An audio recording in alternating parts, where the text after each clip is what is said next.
You've likely seen people make such claims time and time again. Hell, maybe some of you have even done it yourselves. During the past half-decade, there's been some heavy politicization of nerd culture like never before. Only around a decade ago, we rarely saw any serious socio-political debates in video game or anime discussion boards. What it usually boiled down to back then was making fun of the latest right-wing figurehead trying to sell us that video games were literally the devil. This changed over time with the introduction of many new communities and ideas, from the evolution of something awful's LF subforum proving that the old 4chan image about pretending to be stupid is 100% true, to the rise in popularity, media approval, and infamy of Anita Sarkeesian and the B edgelords that helped make her popular. We've reached the point where politics have engulfed online communities that used to only concern themselves with whether Goku or Superman would win in a fight, or what make-believe cartoon pairing was the objectively correct one. And with ideology comes the ever-so-competitive drive to one-up your peers and achieve ideological purity. Sure, we can enjoy problematic things, but isn't it better to surround yourself with media that comes pre-packaged with the objectively correct way of thinking? Why settle for less when you can have Japanese cartoons or video games that preach the good word of feminism, conservatism, liberalism, race realism, or whatever other ism your enlightened Western ass subscribes to? What's that you say? Japan are a very different culture from America and similar Western places, and our Western issues don't necessarily apply? Japanese feminism is a very different beast from its Western equivalent? The oppression of Ainu and Burakumin is a far bigger issue in the land of the rising sun than the isms commonly found in the land of the rising hamburger? Get out of here, we don't need that shit. With the power of doublethink, you can convince yourself that the most ridiculous fabrications are in fact completely logical. If you don't like a work of fiction and it contains potentially offensive portrayals of violence or sexuality, that work is objectively evil and making the world a worse place with its mere existence. But what if the impossible happens? What if you come across a work that portrays the exact same form of violence and sexuality the same way, and you actually find yourself entertained by it? After years of indoctrination, you finally convinced yourself that the only merit a work of art could possibly have is the moral, and thus the purely ideological. If you ever find yourself worried that you're starting to sound like a Christian soccer mom, the answer is the same as always: doublethink. You're vastly different, and anyone that's going to ask you why is not even worth addressing. So the only thing to do is to pull off some absolutely insane mental gymnastics and convince yourself that absolutely everything you like conforms perfectly to your socio-political ideology. Video games like Hotline Miami, Bayonetta, and Lollipop Chainsaw are extremely common victims of this mindset. I mean, this game has a man in a chicken mask asking you if you enjoy violence. A man in a chicken mask! How could there possibly be a better way to morally justify having a fun time bloodily slaughtering hundreds of virtual pixelated people? Suda51's games are well known for parodying or satirizing various aspects of society or politics, and No More Heroes even had a fake moe blob anime mocking typical cliches of the genre.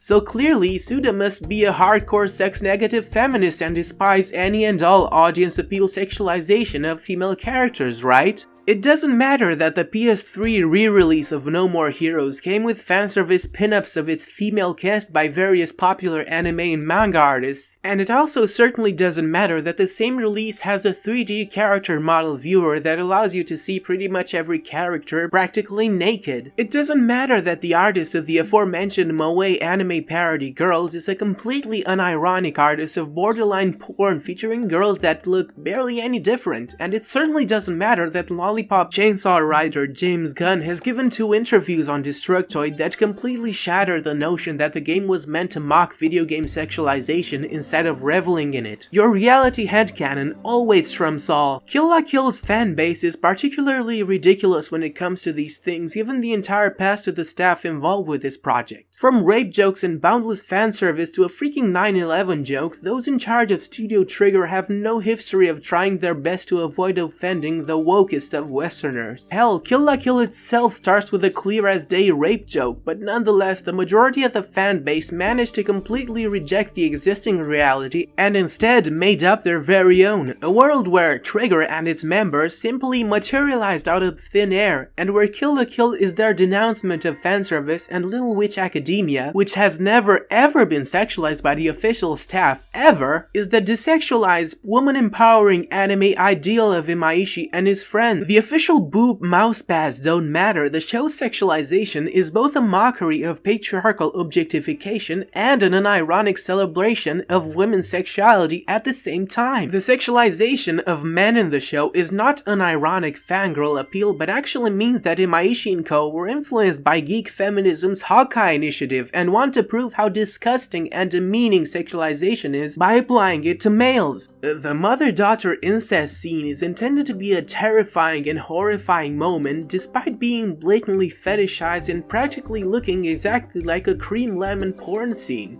It once again doesn't matter that the show is made for a Japanese otaku audience that's completely used to potentially very offensive sexual acts being fetishized in a so wrong yet so right manner. The female viewers possibly even more so. Have you even seen the amount of glorified rape in shoujo and josei manga? Not to mention, Kazuki Nakashima talked about making Ragyo female specifically to make her questionable relationship with her daughters seem less, I quote, perverted, and the official Trigger newsletter talked about that scene as if it were any other fanservice scene. And let's not forget the semi-official Dakimakura drawn by two Kill la Kill staff members, Shota Iwasaki and Mai Yoneyama. The Satsuki side, which is the one drawn by the female animator, is by far the most problematic. That's not a face of enthusiastic consent, to say the least. Evangelion fans have been like this for quite a while, but the recent trend of being woke as fuck has made them even worse. They love to make ridiculous assumptions and put words in Hideaki Anno's mouth while also completely misrepresenting various scenes in the show. Did you know that the Shinji jacking off over a comatose Asuka scene wasn't simply meant to show how absolutely fucked up and desperate for anything approaching sexual intimacy he was? It was in fact a metaphor for how morally wrong it is to masturbate to drawings. And by God, do they need these ridiculous objectifications, because there is no actual logical proof of Anno actually being against these things. His criticism was never about how fanservice is morally wrong, but simply that becoming too obsessed with anime and refusing to open yourself up to the world and various other interests is bad, and well, it is. And just because he subscribes to various pro-woman views and prefers more assertive female characters, doesn't mean he is 100% on board with the views of people like Anita Sarkeesian or Brianna Wu or whoever. The same thing applies to Ikuhara. We've reached the point where those that vilify these shows are making far more sense than those defending them. It's not even wrong at all to be offended by anything in Kill la Kill. It only becomes an issue when you start guilting others for liking it. While it's completely valid to see the correct fusion of Senketsu and Ryuko in episode 3 as body positive and an empowering message about feeling good in your own skin, it's also just as valid to take issue with the fact that Ryuko was forced to wear Senketsu from the get-go. It's time we all stop trying to either morally tear apart or defend something and instead simply realize that people shouldn't base their morals around cartoons to begin with. Just live and let live. If you're bothered by the show, don't watch it. If you like it, watch it. The only thing that's really worth fighting is this culture where everything needs to be argued about in a moral, holier-than-thou manner through endless shitstorms. There is no need to turn every titty cartoon into a socio-political battleground.